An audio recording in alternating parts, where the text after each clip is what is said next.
Who revolutionized dinner with TV dinners? Was it really just one person with one idea? Who looked at the American family gathered around their dining table and thought, maybe they'd rather be somewhere else? Who decided that 3 hours of cooking could shrink to 25 minutes, and would anyone actually buy it? You probably wouldn't recognize the typical American kitchen from 1953. Not because the appliances looked so different, but because of how much time people actually spent in them. This was the era when preparing dinner meant a solid 2 to 3 hours of work every single evening, and that was considered normal. The kitchen wasn't just a room. It was command central for the household's entire rhythm. Over the next few minutes, we're exploring one of the most radical shifts in how humans eat. A transformation so complete that we barely remember what came before it. You'll discover how a combination of surplus poultry, aluminum technology, and America's growing obsession with television sets created an entirely new relationship with food, one that would ripple through generations and fundamentally alter concepts of family, convenience, and what it even means to cook. Along the way, these gentle pauses and quiet moments will help your thoughts settle, like ingredients slowly coming together until you find yourself perfectly ready for rest. If you find yourself drawn into these kitchen stories from the past, consider subscribing for more journeys through forgotten histories. Perhaps you could share in the comments what your grandmother's kitchen smelled like, or what time dinner happens in your home tonight. Take a moment now to adjust your pillows just right. Let your shoulders drop away from your ears, and imagine the warm glow of a 1950s kitchen as we step back into a world where dinner was an event, not just an interruption between TV shows. You stand in Margaret Henderson's kitchen in suburban Cleveland. It's Tuesday afternoon, 2:47 p.m., and she's already been preparing dinner for an hour. The pot roast went into the oven at 1:30. The potatoes need peeling by 3:15. And the green beans she can last summer are waiting in the pantry. This is her routine, 6 days a week, because Sunday she makes the big roast that provides leftovers for Monday. Margaret doesn't think of herself as spending too much time cooking. This is simply what dinner requires. Her mother spent the same hours, her grandmother even more. The kitchen table where she's working has burn marks from her mother-in-law's kitchen, passed down like recipes themselves. She can hear her children playing in the yard, knowing they'll burst through the door at 5:30 expecting hot food on plates, real plates, not the paper ones they use for picnics. What Margaret doesn't know, what she couldn't possibly imagine, is that at this very moment, a man named Jerry Thomas is sitting in an airplane, sketching something on a napkin that will make her entire afternoon routine seem as outdated as churning butter. She doesn't know that within 18 months, millions of women just like her will be sliding aluminum trays into ovens, setting timers for exactly 25 minutes, and spending those saved hours doing something, anything, other than peeling potatoes. The evidence suggests that most Americans in 1953 viewed cooking from scratch as a moral obligation, particularly for women.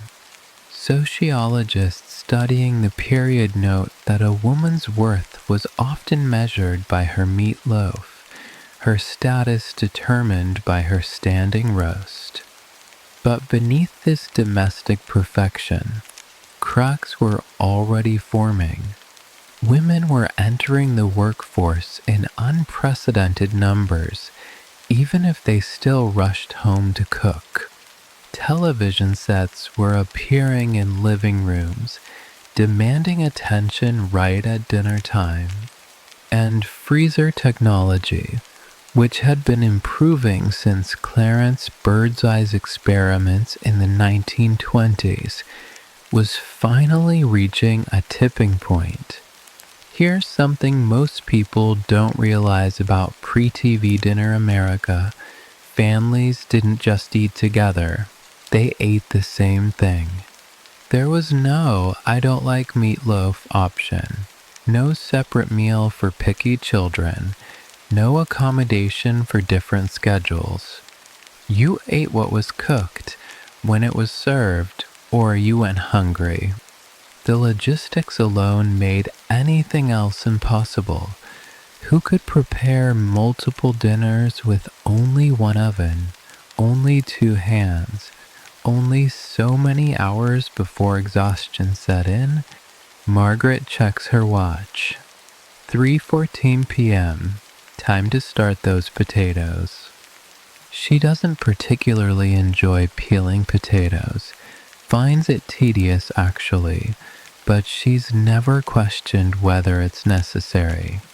Some historians argue that this unquestioning acceptance was already beginning to crack by 1953, that women were ready for liberation from the kitchen even if they couldn't articulate it yet. Others contend that the embrace of TV dinners was more about aggressive marketing than genuine desire for change, though the speed of adoption suggests otherwise. The strange irony, and Margaret would have laughed if you'd told her this, is that her kitchen was actually more advanced than her grandmother's by leagues.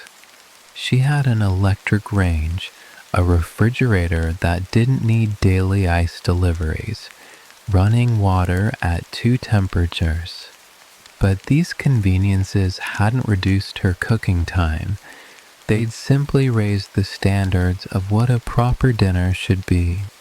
Where her grandmother might have served bread and soup, Margaret was expected to produce 3 distinct courses, each perfectly timed, each from scratch. You can almost hear the rhythm of her kitchen, the tick of the timer, the bubble of boiling water, the scrape of peeler against potato skin.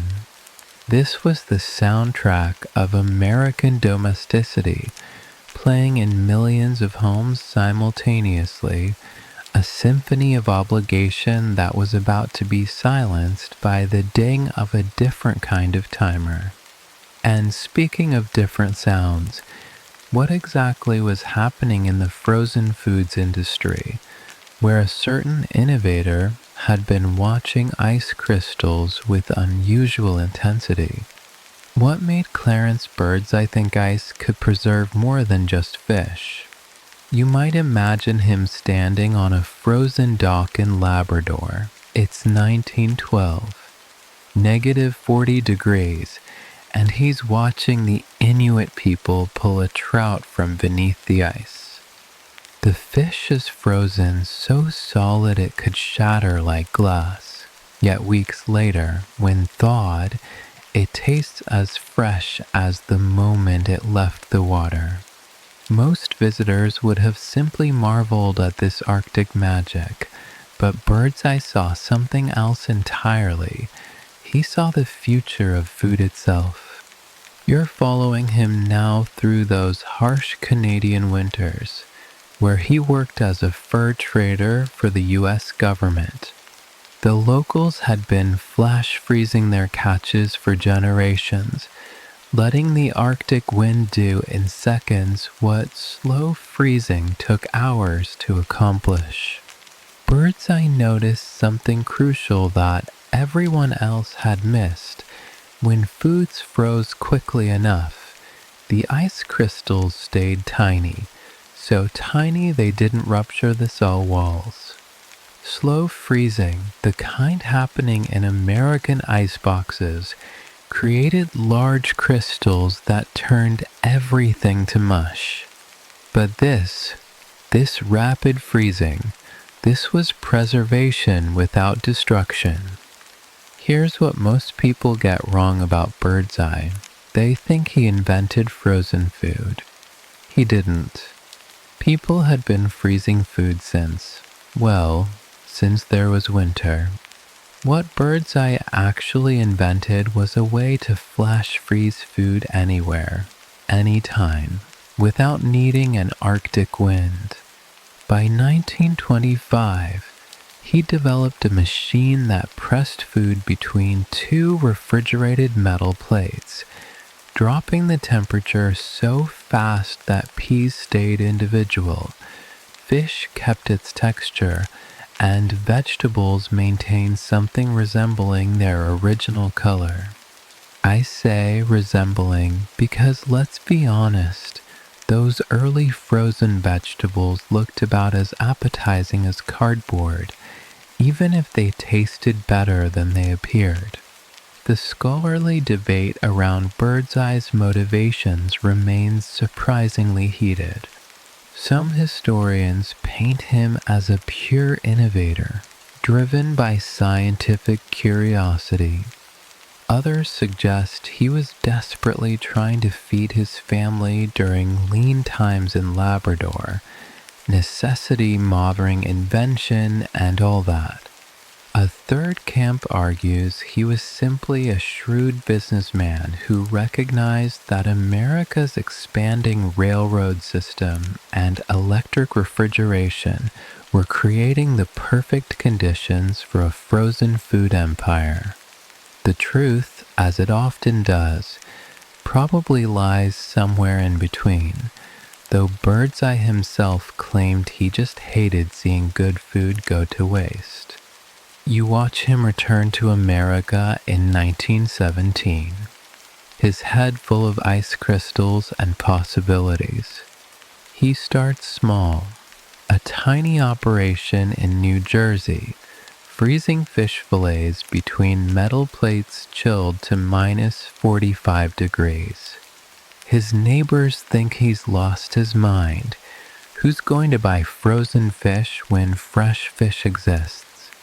But Birdseye understands something they don't. Fresh fish is only fresh for about 12 hours. His frozen fish stays fresh for months.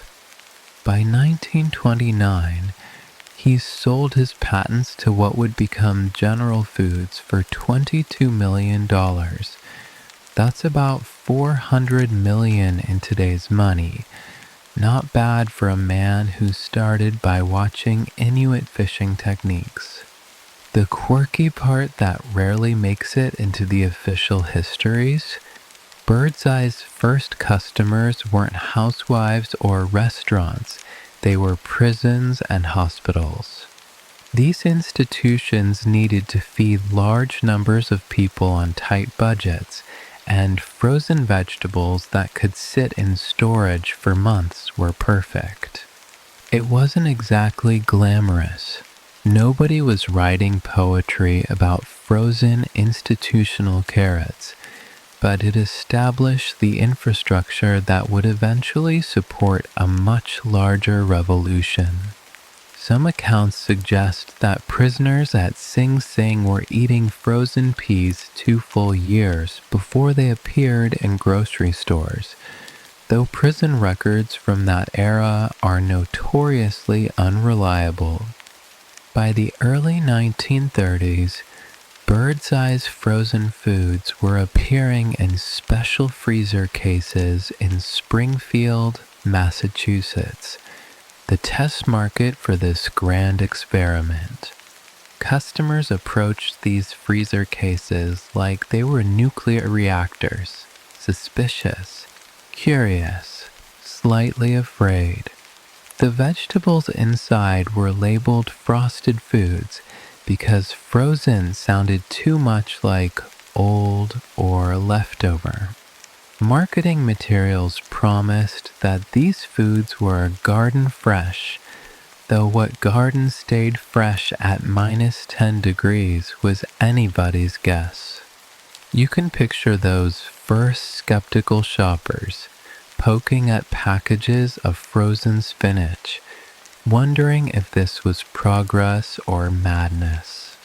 The Great Depression was in full swing, and here was this new technology asking people to trust that frozen could mean fresh. Store owners had to be convinced to install expensive freezer units. Customers needed education about how to thaw and cook these mysterious packages. And everyone wondered why they should pay more for frozen when canned goods were cheaper and didn't need special storage. What Birdseye had really done, though nobody quite realized it yet, was compress time and space. A vegetable picked in California could be frozen within hours and eaten in New York months later, tasting reasonably close to fresh. This wasn't just about convenience. It was about revolutionizing the entire food supply chain. Seasonal foods could become year-round staples. Geographic limitations could be overcome, and perhaps most importantly for our story, complete meals could be assembled, frozen, and reheated without losing their essential character. As the 1940s approached and World War II began shifting American industry into high gear, frozen food technology was about to get an unexpected boost. Military contracts for frozen meals would push the technology forward faster than peacetime ever could have, and returning soldiers would come home with a completely different relationship to convenience foods. But that acceleration was still years away, and first, someone had to figure out what to do with 520,000 pounds of turkey, or did they? That number, that story, well, it's more complicated than the legend suggests. Could a mountain of leftover turkey really change how America eats forever? The story goes like this. It's late 1953. Swanson has 260 tons of turkey sitting in refrigerated railroad cars, circling the country like frozen poultry refugees because someone drastically overestimated Thanksgiving demand. The company is hemorrhaging money on refrigeration costs, executives are panicking, and somewhere in this chaos, the TV dinner is supposedly born. It's a beautiful story, dramatic, urgent, the kind of origin myth Americans love. There's just one problem. Historians can't agree whether it actually happened. You're standing in the Swanson offices in Omaha, or at least, you're trying to piece together what really went down. Betty Cronin, who worked as a bacteriologist for Swanson, swears the turkey crisis was real. She even claims to have seen those railroad cars herself. But Jerry Thomas, the man who would patent the TV dinner tray, suggests the surplus was more modest, maybe just a scheduling hiccup that got blown into legend. Meanwhile, the Swanson family themselves have remained curiously quiet about the whole turkey debacle, which either means it's embarrassingly true or embarrassingly false. What we do know from company records is that Swanson was already in the frozen food business by 1953. They'd been selling frozen chicken and turkey pot pies since 1951. These weren't exactly flying off the shelves, but they weren't disasters either. The frozen pot pie had taught them something crucial. Americans would buy frozen prepared foods if they were convenient enough. The question was, how convenient was enough? The pot pies still required dishes, serving, cleanup. They were frozen food, sure, but they weren't really saving anyone time where it counted in the total dinner preparation ritual. Here's where the scholarly arguments get particularly interesting. Some food historians argue that the TV dinner was inevitable, that post-war American culture was racing toward convenience at breakneck speed, and someone was going to invent the complete frozen meal, regardless of turkey surpluses.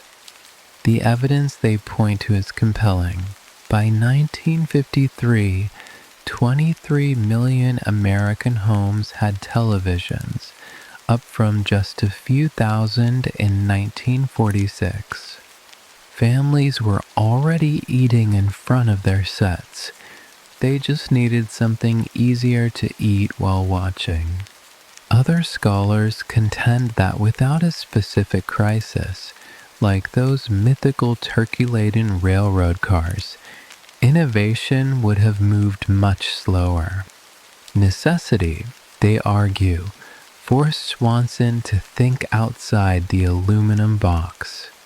You watch as various Swanson employees claim credit for the breakthrough, and this is where things get deliciously messy. Jerry Thomas says he got the idea from airline food while flying to Pittsburgh, noticed how everything was compartmentalized, efficient, self-contained. The Swanson brothers, Gilbert and Clark, claim they were already working on a similar concept. Betty Cronin insists she was part of crucial development meetings that Thomas wasn't even invited to. There's even a rival claim from a company called Quaker State Food Corporation, who say they were selling frozen dinners in aluminum trays as early as 1944. Though these were mostly distributed to bars in Pennsylvania, hardly a national revolution. What nobody disputes is that Swanson had a problem to solve, whether it was 500,000 pounds of turkey or just a general need to boost sales. The frozen food industry was struggling to find its identity, caught between the promise of convenience and the reality that most frozen foods tasted like, well, like they'd been frozen. The technology existed to freeze complete meals. Birdseye had proven that. The aluminum trays existed, borrowed from the airline industry. The market existed, millions of households with working women, television sets, and a growing acceptance that maybe, just maybe, not everything had to be made from scratch. You're piecing together fragments now, like a detective working a cold case. A memo here mentions excess inventory, a patent filing there describes a food package and method of producing the same. An advertisement from December 1953 announces something revolutionary coming soon. The truth about the turkey might be lost to corporate mythology, but something was definitely brewing in those Swanson test kitchens. Food scientists were experimenting with flash freezing complete meals, figuring out how to keep the peas from mixing with the mashed potatoes, determining the exact amount of sauce needed to prevent the turkey from turning into jerky. I particularly enjoy the fact that everyone involved seemed to understand they were creating something significant, yet nobody could agree on what to call it. Early names included stratoplates, too space-age, frozen dinners, too obvious, and heat and serve meals too long. The name TV dinner supposedly came from a brainstorming session where someone, nobody remembers who, pointed out that these meals were perfect for eating while watching television. Though some accounts suggest the name was actually coined by a marketing firm in New York, which would be far less romantic, but probably more accurate. The most telling detail might be this: whether the turkey surplus was real or exaggerated. Swanson moved fast. By early 1954, they were ready for a national launch. That speed suggests either genuine crisis-driven innovation or exceptional advanced planning, possibly both. The aluminum trays were ordered. The production lines were modified. The freezing tunnels were calibrated, and somewhere in America, a factory was about to start cranking out 10 million identical dinners. What makes you wonder, as you sift through these competing narratives, is whether the truth even matters anymore. The turkey story has become so embedded in American food folklore that it's taken on its own significance. Maybe that's fitting for a product that would itself become more symbol than sustenance, representing everything from women's liberation to family dissolution, from American innovation to cultural decline. But before any of those debates could begin, someone had to actually design the thing, sketch it out, make it real. And that someone, boarding a plane with a napkin and a pencil, was about to turn a rough idea into an aluminum-clad reality. Jerry Thomas sketches on an airplane tray while flying over Pittsburgh. It's either late 1953 or early 1954, depending on which interview you believe, and he's drawing rectangles within rectangles. The meal in front of him is typical airline fare: Salisbury steak in one compartment, peas in another, potatoes in a third, everything separated by raised aluminum edges that keep the gravy from staging a hostile takeover of the vegetables. He's not thinking about the food's taste, which is fortunate because airline food in 1953 made modern airplane meals look like haute cuisine. He's thinking about the engineering. This tray, this simple, compartmentalized aluminum tray, might be the answer to everything. You can picture him hunched over that fold-down table, probably smoking because everyone smoked on planes in 1953, sketching modifications to what Pan American Airways had been using since 1944. The airline industry had already solved the portion control problem, the heating problem, even the stackability problem. All Thomas had to do was adapt it for home ovens, make it cheaper to produce, and figure out how to seal it so the food would survive weeks of frozen storage. On that flight, he drew what would become patent 2,714,070. Method of producing a frozen meal, though the patent wouldn't be filed until April 1954. The specifics of Thomas's design were deceptively simple: 3 compartments arranged in a rough triangle, with the meat section taking up about half the tray. The dimensions had to be exactly right: small enough to fit in a standard oven, large enough to feel like a full meal, shallow enough to heat evenly, deep enough to hold gravy. The aluminum thickness mattered too. Too thin, and it would buckle in the heat. Too thick, and it would take forever to warm through. Thomas specified 0.013 inches, precise to the thousandth, because at 0.012 the corners would collapse, and at 0.014 the cost became prohibitive. What the patent documents don't capture is the months of experimentation that followed that airplane sketch. Back at Swanson's test kitchens, Thomas and his team, though he later claims sole credit, went through hundreds of iterations. They discovered that corn stayed crispier than peas, that whipped potatoes held heat better than mashed, that apple cobbler could survive freezing, but chocolate pudding turned into something resembling spackling paste.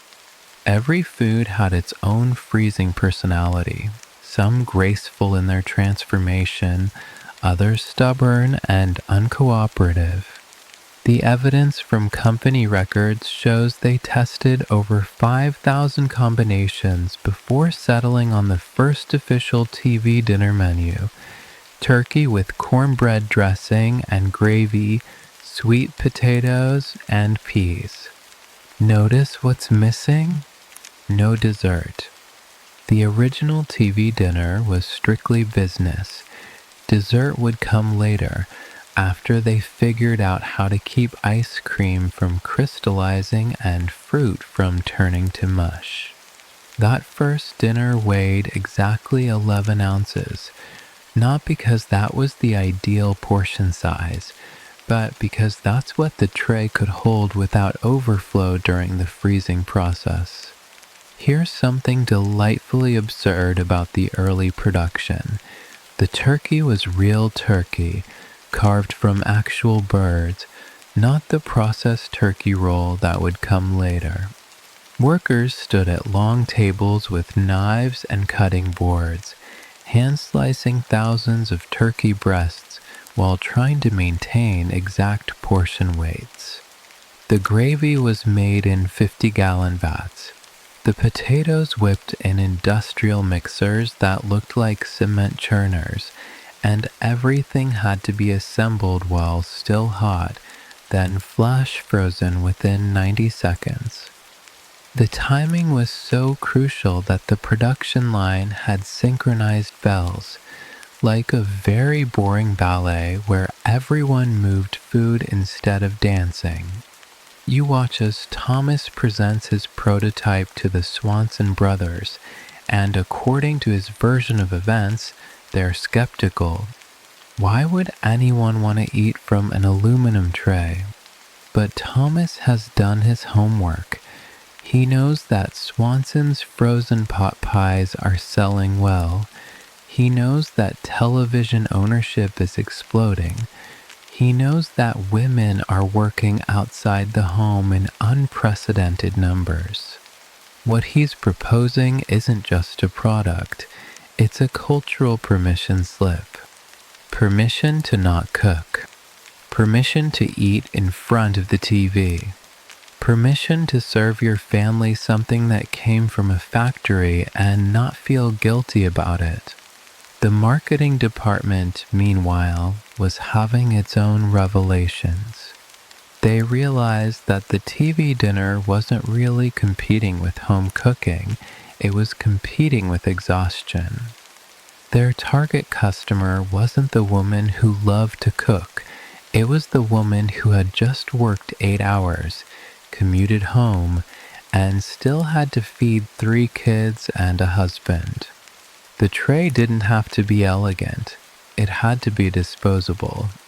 The food didn't have to be gourmet, it had to be hot and ready in 25 minutes. They weren't selling food, they were selling time. But perhaps the cleverest aspect of Thomas's design was what it didn't include: no dishes to wash. This seems obvious now, but in 1954, The idea of throwing away the container after eating was borderline radical. Disposable culture was still in its infancy. People darned socks, saved aluminum foil, reused glass jars. The TV dinner tray was designed to be trash, beautiful, engineered, precisely manufactured trash. Some cultural critics would later argue this was the beginning of America's throwaway society, though that might be giving Thomas too much credit or blame.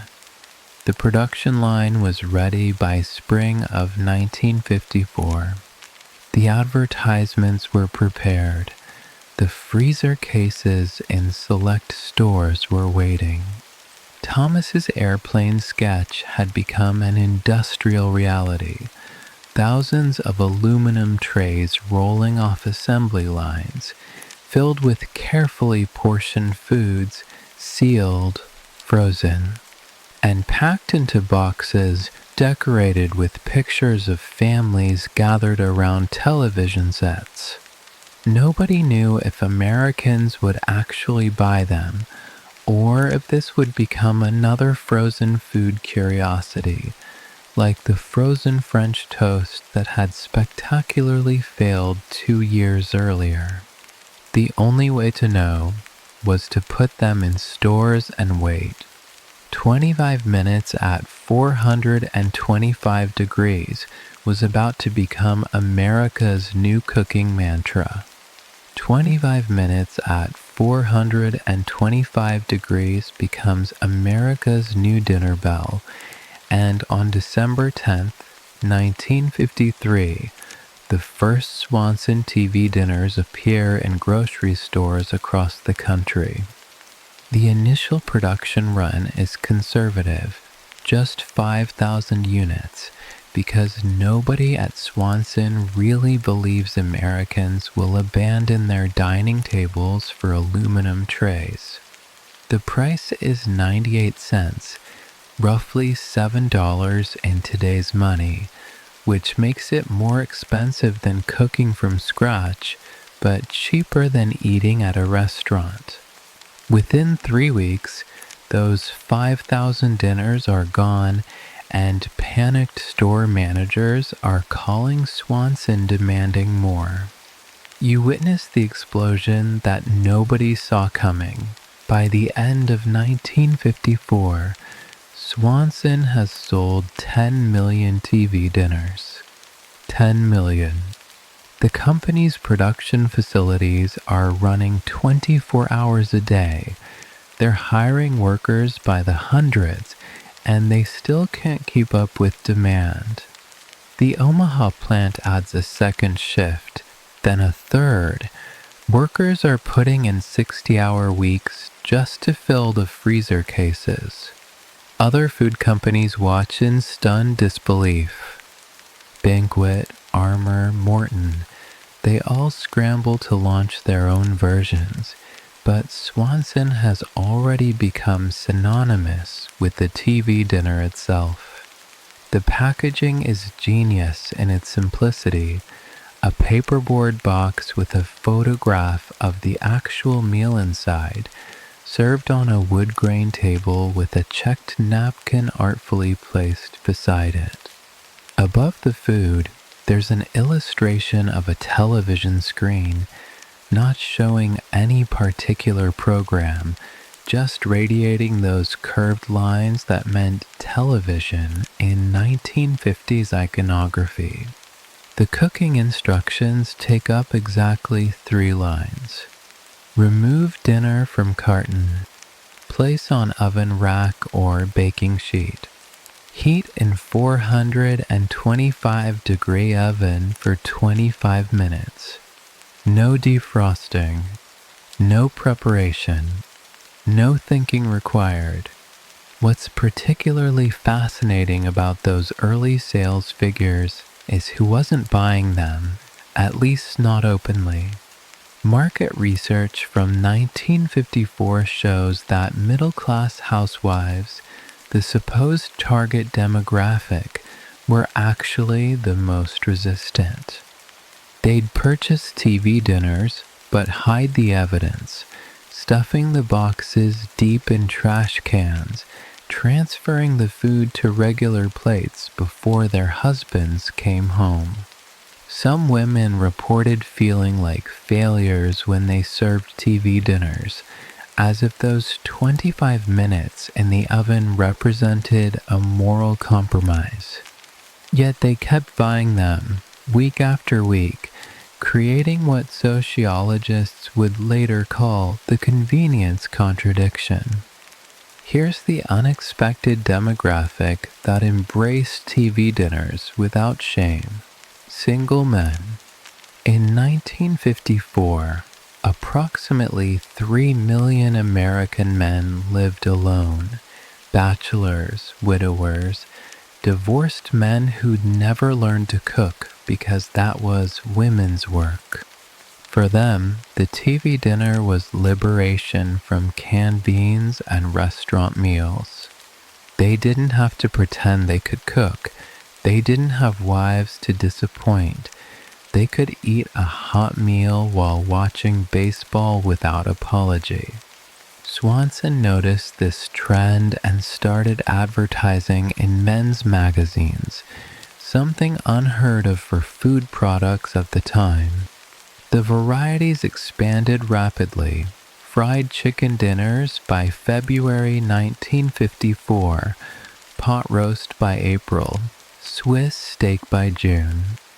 Each new variety required months of testing. The fried chicken coating had to stay crispy despite the steam from the vegetables. The pot roast gravy couldn't be too thin, or it would flood the potato compartment. The Swiss steak needed exactly the right amount of tomato sauce to prevent drying. Food scientists discovered that certain vegetables were TV dinner naturals: corn, peas, carrots, while others were disasters. Lettuce turned to slime. Cucumbers became translucent. Anything with delicate texture was doomed. You observe the cultural shift happening in real time. By mid-1954, TV dinner has entered the American vocabulary.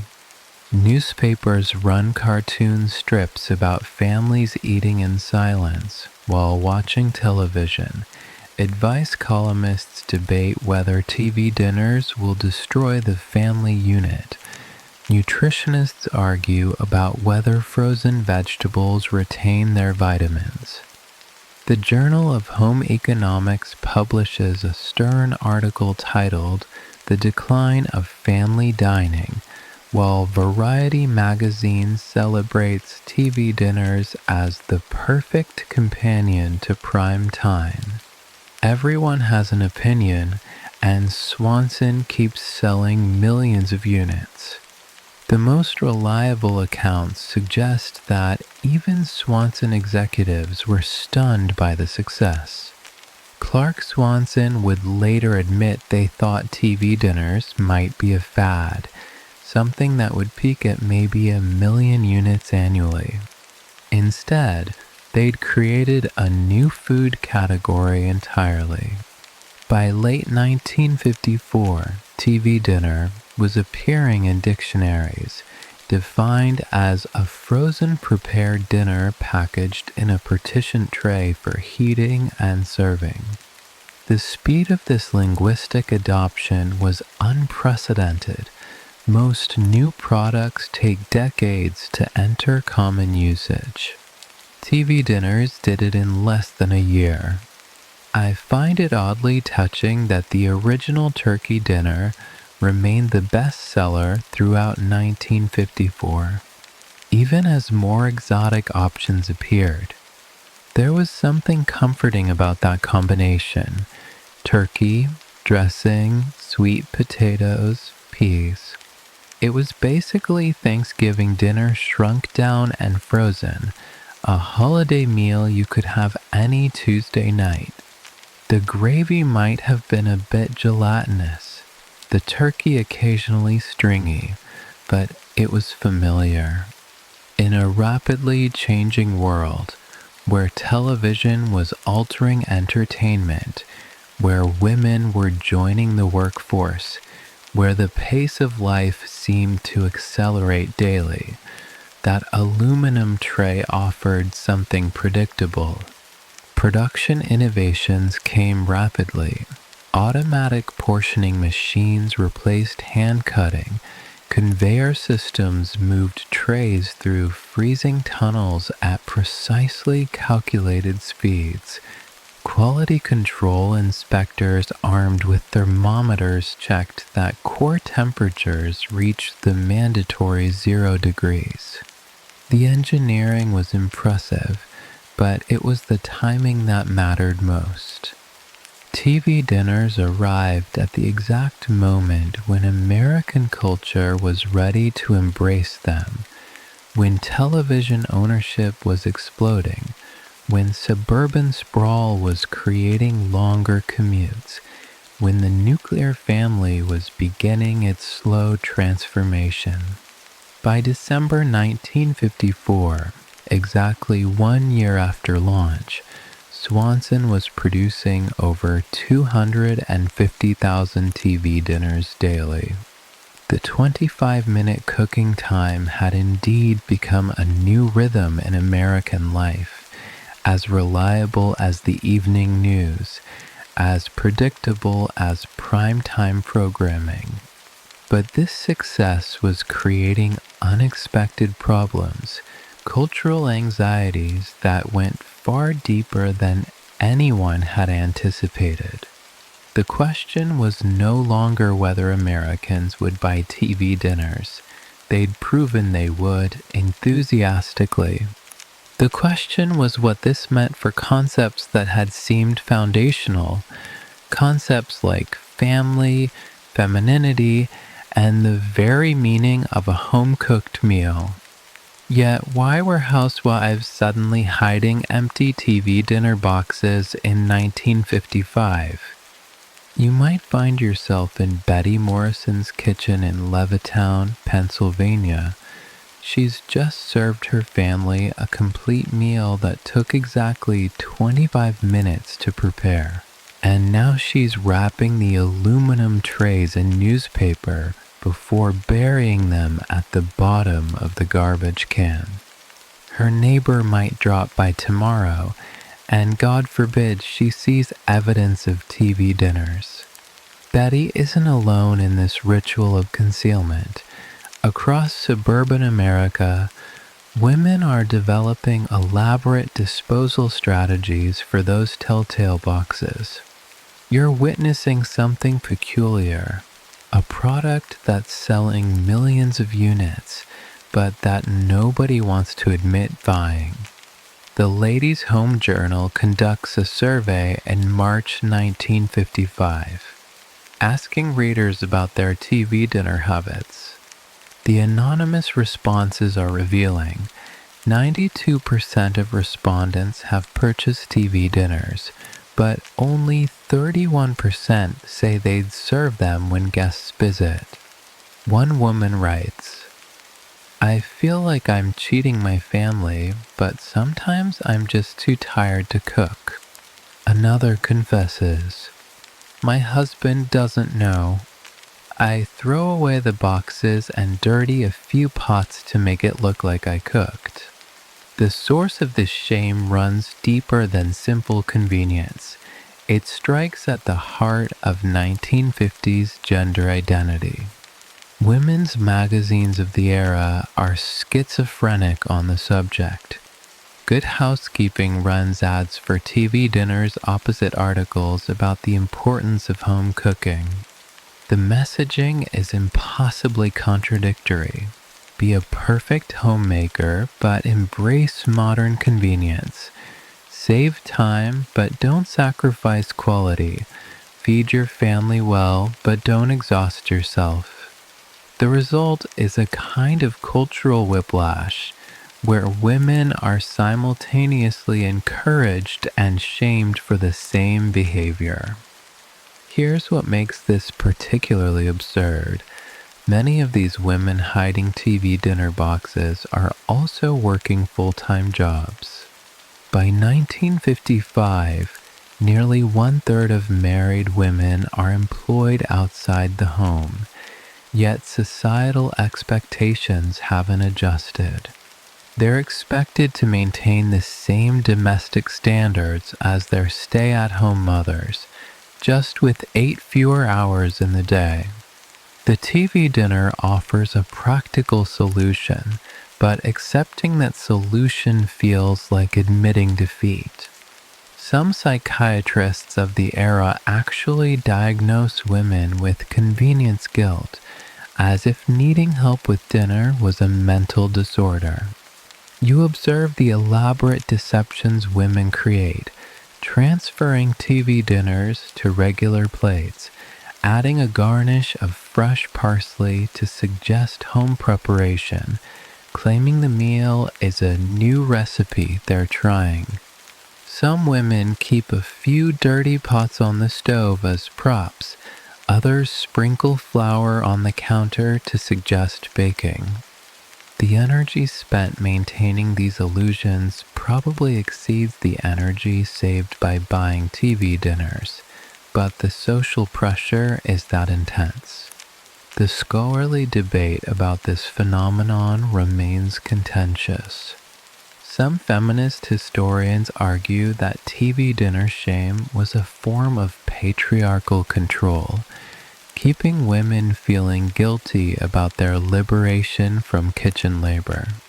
Others suggest the shame was self-imposed, that women had internalized domestic ideals so thoroughly they couldn't forgive themselves for taking shortcuts.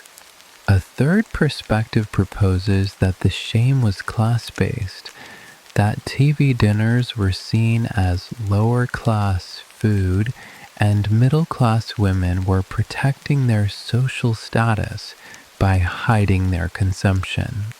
What's particularly telling is how differently this shame manifested across demographics. Working-class women, according to interviews from the period, felt less guilt about TV dinners.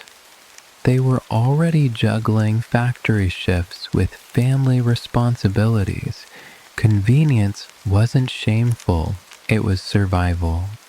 African American newspapers from 1955 discussed TV dinners matter-of-factly, without the hand-wringing found in mainstream white publications. The Chicago Defender even runs a cheerful article about modern conveniences for modern women, treating TV dinners as progress, not compromise. You can almost feel the tension at dinner tables across America, families eating food that nobody wants to acknowledge, maintaining a fiction that everybody knows is false.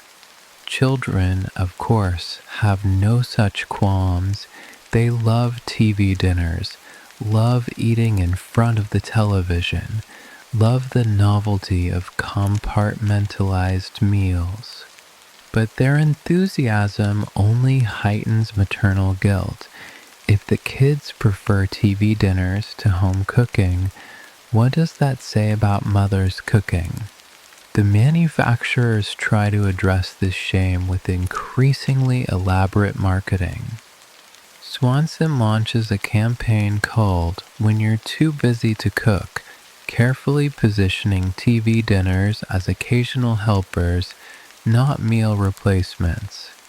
The ads feature elegant women in pearls and aprons, suggesting that sophisticated homemakers choose TV dinners for convenience, not incompetence. But the very need for such campaigns reveals the depth of the problem. You don't need to reassure people about products they're comfortable buying. I'm somewhat amazed that anyone thought this charade was sustainable. Millions of women pretending they weren't buying products that were flying off shelves. Store clerks report that TV dinners sell best during weekday afternoons, when women shop alone without husbands or neighbors to witness their purchases. Some stores actually create discrete freezer sections tucked away from main aisles, where TV dinners can be bought with minimal exposure. By late 1955, something begins to shift, not dramatically, but noticeably.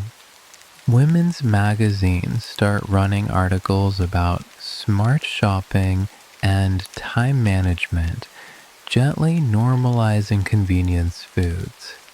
Television shows begin featuring characters who openly serve TV dinners, though usually with some comedic excuse. The shame doesn't disappear. It won't fully fade for another decade, but it begins to soften. The boxes are still hidden, but maybe not wrapped in newspaper first. The pots are still dirted for show, but maybe just one or two. What nobody quite realizes yet is that this shame is actually protecting the TV dinner industry, creating an aura of forbidden convenience that makes the product more appealing. If everyone admitted to eating TV dinners, they might become ordinary, boring, not worth the premium price. But as long as they remain slightly scandalous, something housewives sneak into their carts like contraband, they maintain their cultural electricity.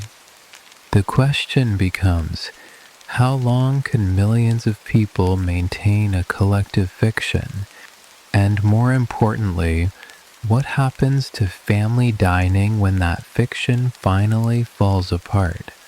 Television itself was about to provide an unexpected answer, one that would transform shame into something approaching glamour. Then how did Hollywood stars make eating from aluminum trays glamorous? You're watching The Jack Benny Show in 1956. And there's America's favorite comedian sitting in his television living room, eating a TV dinner with obvious delight. He's not apologizing for it. He's not hiding it. He's making it part of the joke. Mary, he says to his television wife, "This turkey is delicious. Did you make it?" She responds, "Yes, Jack. I made it in exactly 25 minutes at 425 degrees. The studio audience laughs, and suddenly, TV dinners don't seem quite so shameful anymore. You witness a fascinating transformation happening across the airwaves. Television, the very medium that TV dinners were named for, begins to normalize them through strategic product placement and celebrity endorsements. By 1957, TV dinners are appearing in sitcoms, variety shows, even dramatic series. The placement is rarely accidental. Swanson and other manufacturers are paying hefty fees to have their products featured. But it's the way they're featured that matters, not as desperate conveniences for failed homemakers, but as modern solutions for modern families. The real breakthrough comes when Hollywood's elite start admitting they eat TV dinners, not in character, but in real life. Doris Day tells Modern Screen magazine that she keeps her freezer stocked with them for busy filming days. Frank Sinatra is photographed at home, casual, relaxed, eating a Swanson fried chicken dinner while reviewing sheet music. These aren't paid endorsements, at least not officially, but they carry more weight than any advertisement.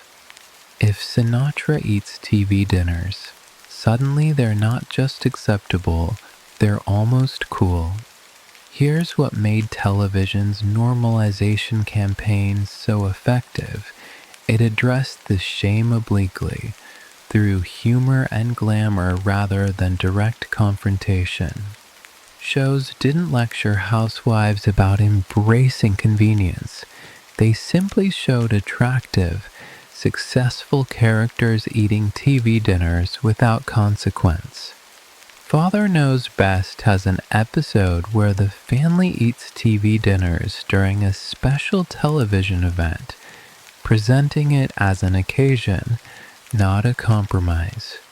The Adventures of Ozzie and Harriet shows the Nelson family enjoying TV dinners during a camping trip, ingeniously repositioning them as adventure food rather than failure food. You observe how carefully these portrayals are constructed. TV dinners never appear in scenes of sadness or dysfunction. They're associated with laughter, family togetherness, special occasions. The aluminum trays are always perfectly lit. The food looks appetizing. Nobody ever complains about taste or quality. It's propaganda, essentially, but propaganda so skillfully woven into entertainment that viewers barely notice they're being sold a new lifestyle along with their variety shows. The scholarly consensus suggests that television's role in normalizing TV dinners was more significant than any advertising campaign, though historians debate whether this was orchestrated or organic. Media scholars point to internal memos from networks discussing modern meal solutions and lifestyle integration, suggesting deliberate coordination. But cultural historians argue that television simply reflected changing social realities, that shows featured TV dinners because millions of Americans were already eating them, shame or no shame. What's particularly clever about this period is how TV dinners become associated with television watching itself, creating a feedback loop of normalization. Swanson launches its TV Dinner Time campaign in 1957, suggesting that certain shows are perfect for TV dinner enjoyment. The imagery is seductive. Families gathered in living rooms, eating from individual trays, laughing at comedy shows. No dirty dishes, no missing the beginning while mother finishes cooking, just synchronized consumption of food and entertainment. You can't help but notice how gender dynamics shift in these television portrayals. Men are shown serving TV dinners to their families, something unthinkable just years earlier. Children heat up their own dinners. Teenagers grab them for after-school snacks. Even grandmothers are depicted enjoying the convenience. The message is clear. TV dinners aren't just for desperate housewives anymore. They're for anyone who values their time. Anyone who embraces progress, anyone who understands that modernity means choice. The variety shows are particularly influential. Ed Sullivan mentions TV dinners in his opening monologue, making them seem topical and current. Perry Como films a segment in a modern kitchen, demonstrating how to heat a TV dinner while singing. Even highbrow programs get involved.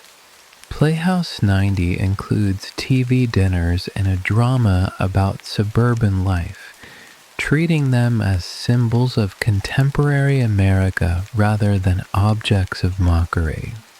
I find it fascinating that product placement was so much more subtle in the 1950s, or perhaps audiences were just less cynical.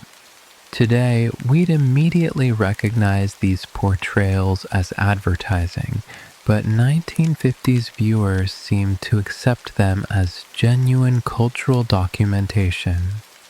Letters to networks praised shows for being realistic and modern in their depiction of family meals, suggesting that audiences wanted permission to embrace convenience, and television was providing it.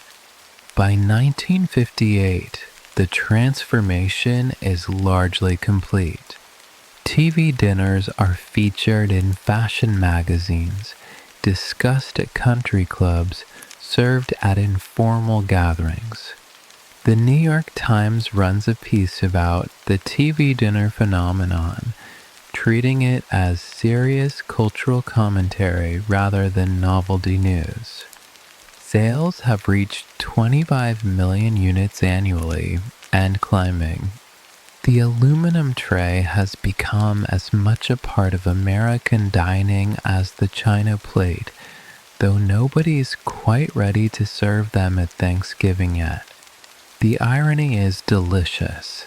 Television, often blamed for destroying family dinner conversation, actually helped make the TV dinner socially acceptable.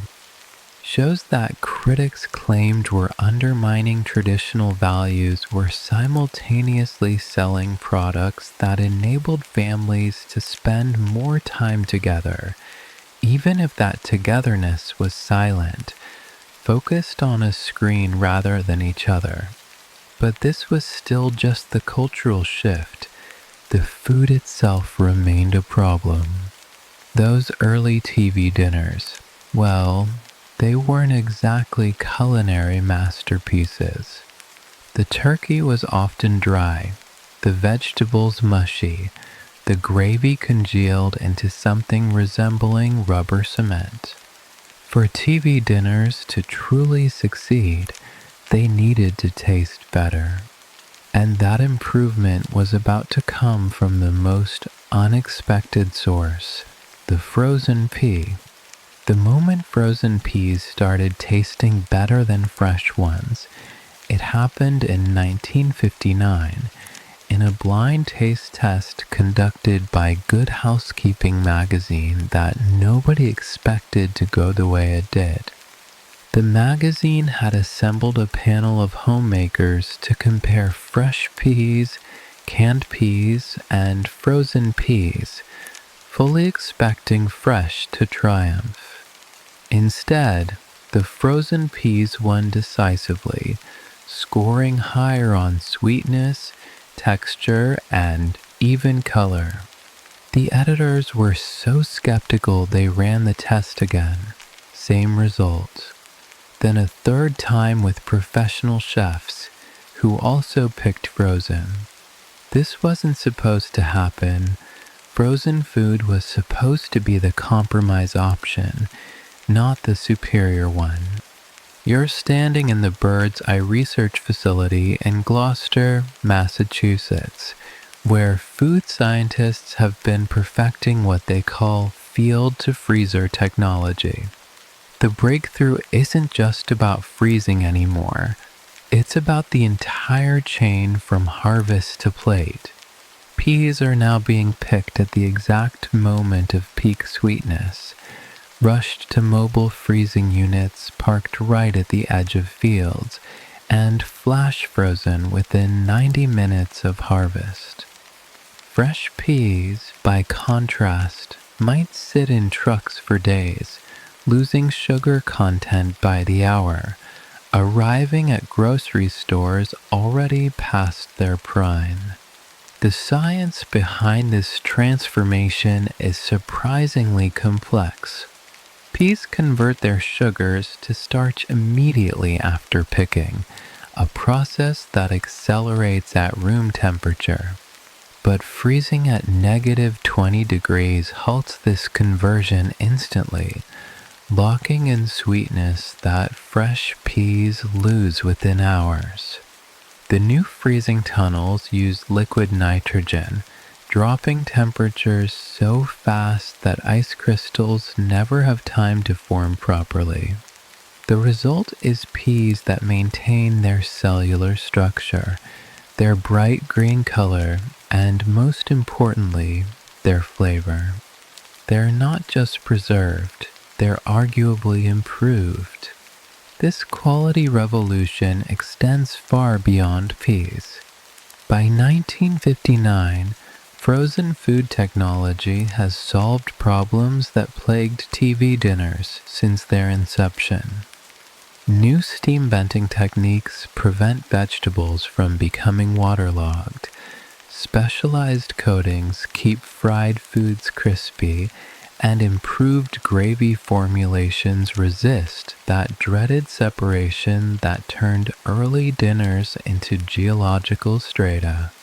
Swanson introduces something called uniform heat distribution channels, tiny ridges in the aluminum that conduct heat more evenly. It's space-age engineering applied to meatloaf, and it actually works. You watch as TV dinner varieties explode in response to improved quality. Mexican dinners with enchiladas that maintain distinct layers.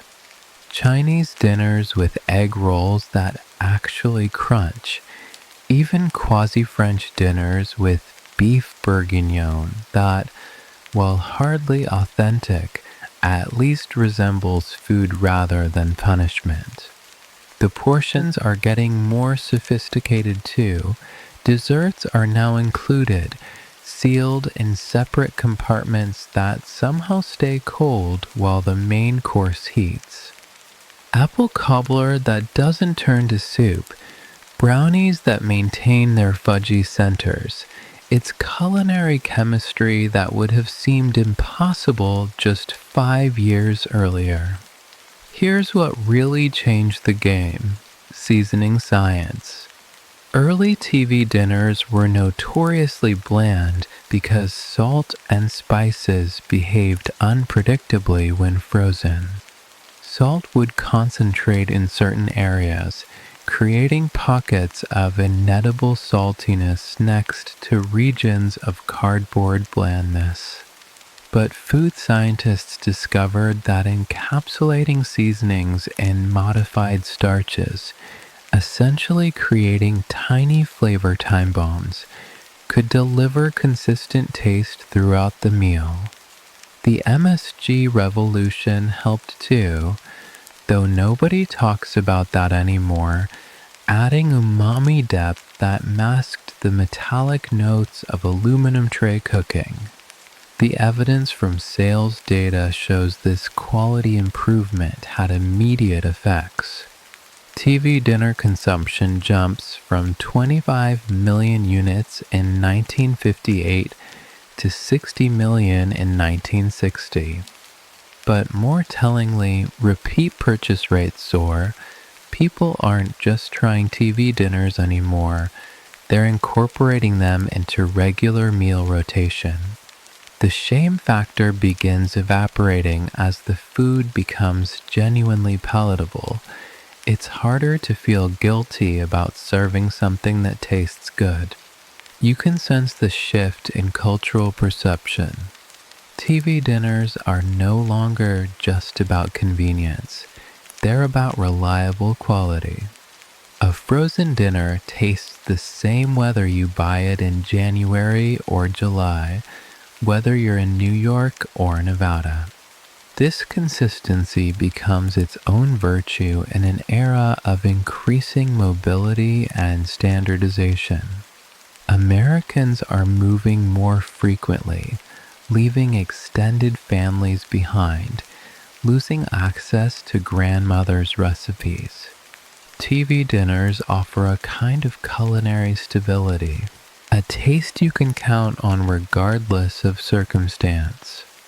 I'm particularly intrigued by the unintended consequence of this quality improvement.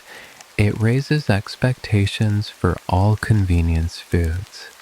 Once people taste frozen peas that rival fresh, they want frozen corn that does the same. Once they experience gravy that doesn't congeal, they demand sauces that maintain their integrity.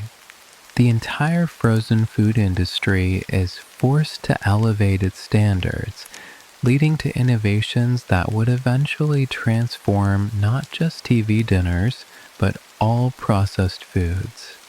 The test kitchens become increasingly sophisticated. Swanson employs over 50 food scientists by 1960, including several poached from Campbell's Soup and General Mills. They're using spectrometers to analyze flavor compounds, time-lapse photography to study how foods change during freezing, even primitive computers to calculate optimal cooking times for different tray configurations. It's serious science applied to decidedly unserious food, but the results are undeniable. By the end of 1960, Consumer Reports runs a feature on TV dinners that would have been unthinkable 5 years earlier. They actually recommend several varieties based on taste, not just convenience. The turkey dinner that started it all has been reformulated 17 times, each iteration slightly better than the last. The peas are bright green and sweet, the potatoes creamy rather than gluey, the turkey moist enough to eat without drowning it in gravy. They're still not restaurant quality, but they're no longer embarrassments either. What makes this period so pivotal is that it establishes frozen food as legitimate food, not just emergency rations or bachelor sustenance. Gourmet Magazine, Gourmet, runs an article about the science of frozen freshness that treats TV dinners as a genuine culinary category worthy of serious consideration.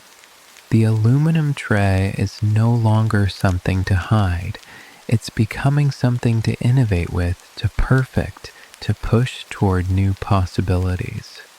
But just as TV dinners reach this new pinnacle of acceptance and quality, a new technology is about to arrive that will force them to completely reinvent themselves. The microwave oven is coming, and aluminum trays are about to become obsolete. Finally, what happened when microwaves met aluminum trays in 1967? You can picture the scene. A hopeful homeowner slides their familiar TV dinner into their brand new Amana Red Orange, sets the timer for 3 minutes instead of the usual 25, and watches through the window as blue sparks begin dancing across the aluminum surface like miniature lightning. The smell of ozone fills the kitchen. The microwave makes sounds no appliance should make, and what emerges is a tray with burn marks, cold spots, and food that's somehow both frozen and scorched.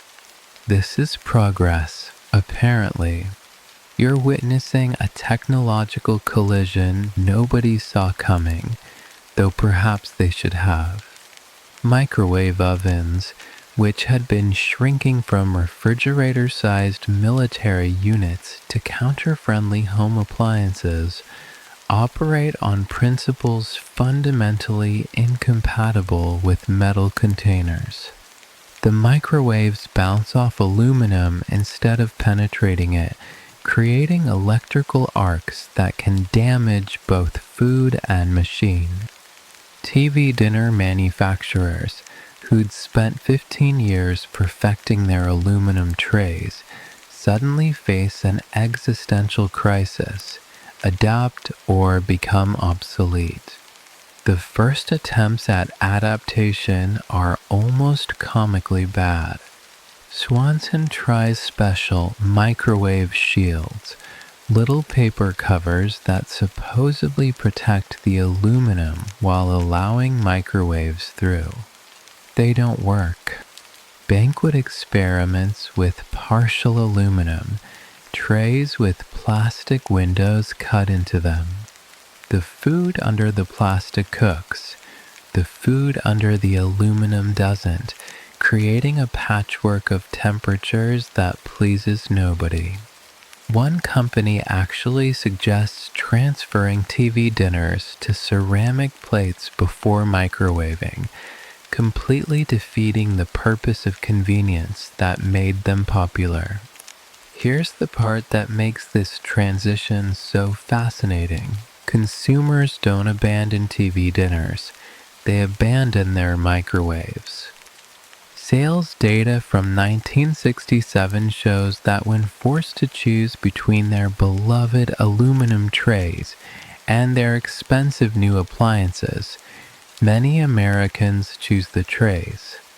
Microwave manufacturers panic. They've invested millions in marketing these devices as the future of cooking, only to discover that the present of cooking involves aluminum containers they can't handle. You observe the frantic period of innovation that follows. Food scientists and packaging engineers work around the clock to develop microwave-safe alternatives. The challenge is enormous. The new containers need to withstand freezing, heating, and microwaving. They need to be cheap enough for disposal, but sturdy enough for transport. They need compartments that maintain food separation, but don't create cold spots. And somehow, they need to feel as satisfying as those aluminum trays that had become synonymous with TV dinners. The breakthrough comes from an unexpected source. A plastics company called Borden Chemical develops something called CPT, crystallized polyethylene terephthalate, a plastic that can go from freezer to microwave to conventional oven without melting, warping, or releasing toxic fumes. At least, that's what they claim. Early testing suggests the without toxic fumes part needs more research, but the basic concept works. By 1968, the first microwave-safe TV dinners appear in test markets, packaged in beige plastic trays that look like props from a science fiction movie. The scholarly debate about this transition focuses on whether it represents innovation or capitulation. Technology historians argue that the microwave forced TV dinners to evolve, pushing them toward better packaging, more sophisticated heating instructions, and eventually superior food quality. Cultural critics contend that something essential was lost when aluminum gave way to plastic, that the distinctive ping of fork on metal was part of the TV dinner experience, now replaced by the dull scrape of plastic that sounds like eating from a toy. What really determines the outcome is speed. Microwave cooking reduces TV dinner preparation from 25 minutes to 3. For working families in the late 1960s, that 22-minute difference is revolutionary. You can literally decide to eat a TV dinner at 6:27 and be consuming it by 6:30. No preheating, no waiting, no planning. The microwave transforms TV dinners from quick meals to instant ones, and instant, it turns out, is what America really wants. You watch as the entire TV dinner infrastructure adapts to this new reality. Factories retool their production lines for plastic trays. Food formulations change to account for microwave heating patterns. Even the photography on packages shifts to emphasize speed over quality. Ready in 3 minutes becomes more prominent than delicious home-style flavor. Though honestly, the flavor hasn't changed much. What's changed is the expectation. TV dinners are no longer trying to replace home cooking. They're offering something home cooking can't provide, near instantaneous gratification. I find it somewhat poetic that the microwave, invented originally to detect enemy aircraft, ends up detecting aluminum TV dinner trays as enemies too. The technology that was supposed to revolutionize cooking instead forces cooking to revolutionize itself. By 1969, plastic tray TV dinners outsell aluminum ones for the first time, not because they're better, but because they're compatible with the future everyone assumes is coming. The casualties of this transition are real. Thousands of workers in aluminum tray factories lose their jobs. Several smaller TV dinner companies that can't afford to retool go bankrupt, and somewhere, presumably, warehouses full of aluminum trays sit unused. Monuments to technological obsolescence. But the TV dinner itself survives, adapts, even thrives. Sales reach 100 million units in 1970, double what they were just 5 years earlier.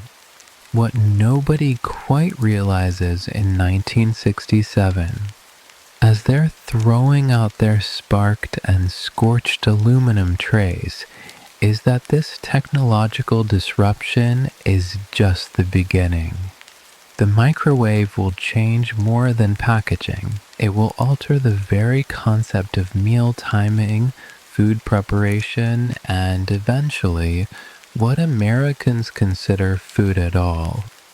The TV dinner, forced to abandon its aluminum origins, is about to embark on a journey that will take it from simple convenience, food, to something far more complex, a symbol of how technology, culture, and cuisine intersect in ways nobody can quite predict.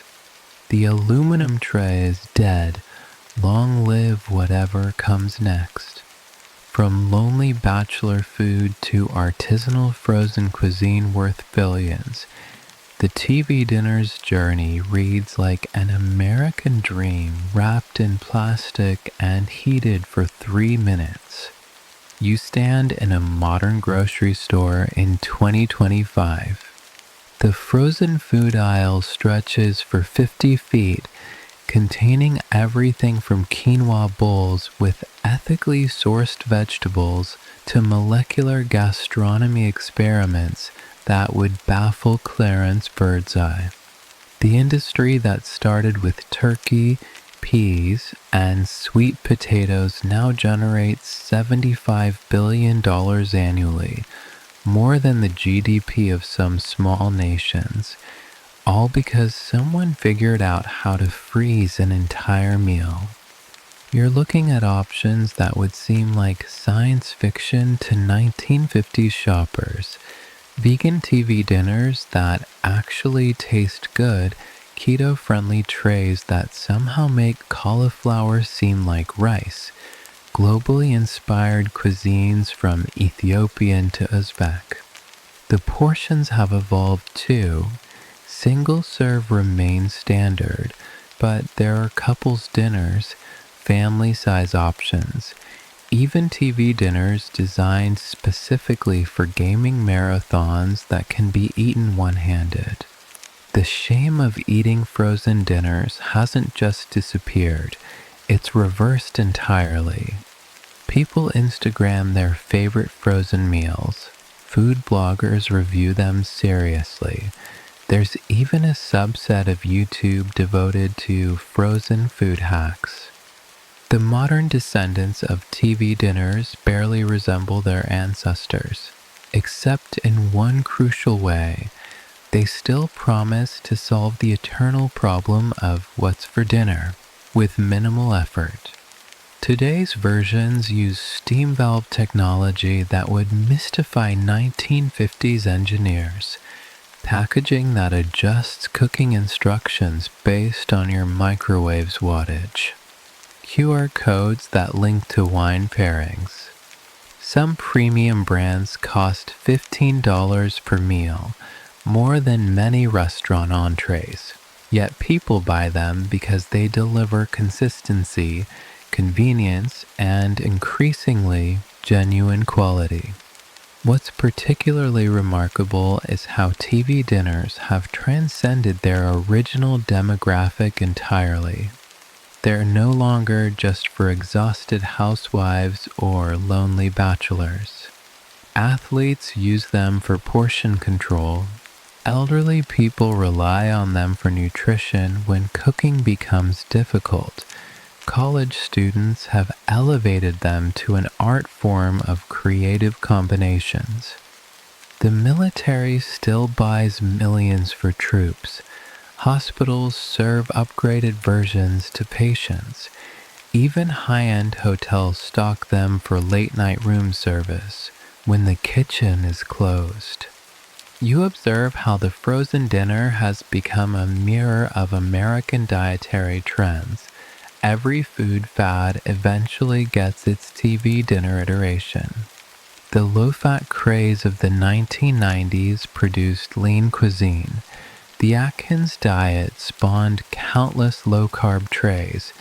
The current plant-based movement has created an entire freezer section of impossible meats and alternative proteins.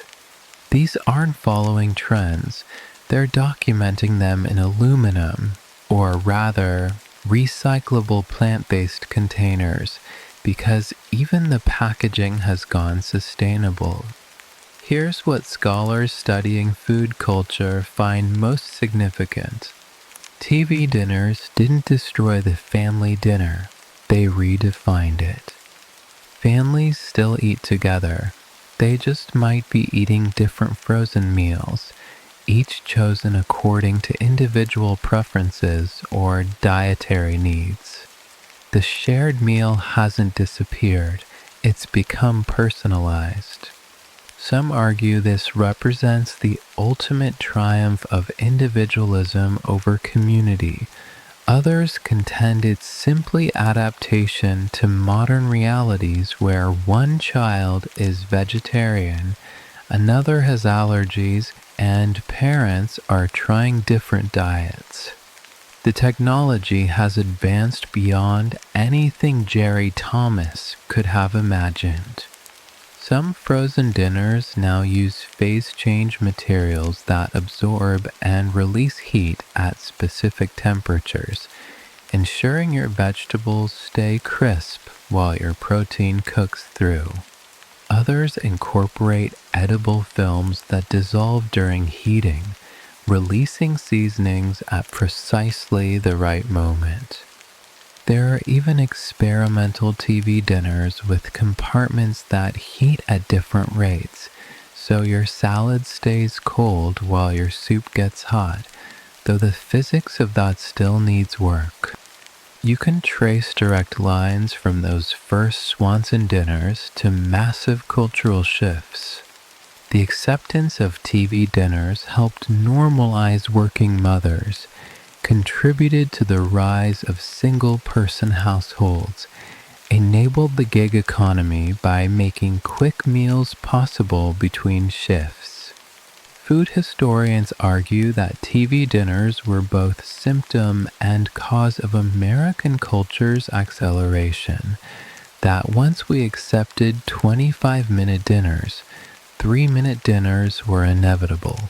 And now we're approaching instant dinners that heat themselves through chemical reactions. I'm struck by how completely TV dinners have integrated into American life, to the point where their absence would be more noticeable than their presence. They're in gas stations, vending machines, workplace cafeterias, school lunch programs. The phrase TV dinner itself has become almost archaic. Nobody watches TV while eating them anymore. They're scrolling phones or working on laptops. Yet the fundamental promise remains unchanged: a complete meal with minimal effort, consistent results, and no cleanup required. The economic impact extends far beyond direct sales. The TV dinner industry employs hundreds of thousands, from food scientists to factory workers, from marketers to logistics specialists. It drives innovation in packaging, preservation, and food technology that benefits the entire food industry. Techniques developed for TV dinners now preserve fresh foods, extend shelf life of restaurant ingredients, even help feed astronauts in space. That aluminum tray from 1953 launched an entire ecosystem of convenience that shapes how the world eats. What makes this transformation so quintessentially American is its combination of innovation and nostalgia. Even as TV dinners embrace cutting-edge technology, they maintain deliberate connections to their past. Swanson still sells a classic turkey dinner that intentionally mimics the original, right down to the slightly artificial taste that triggers childhood memories. Retro packaging appears periodically. Aluminum trays make comebacks for special editions.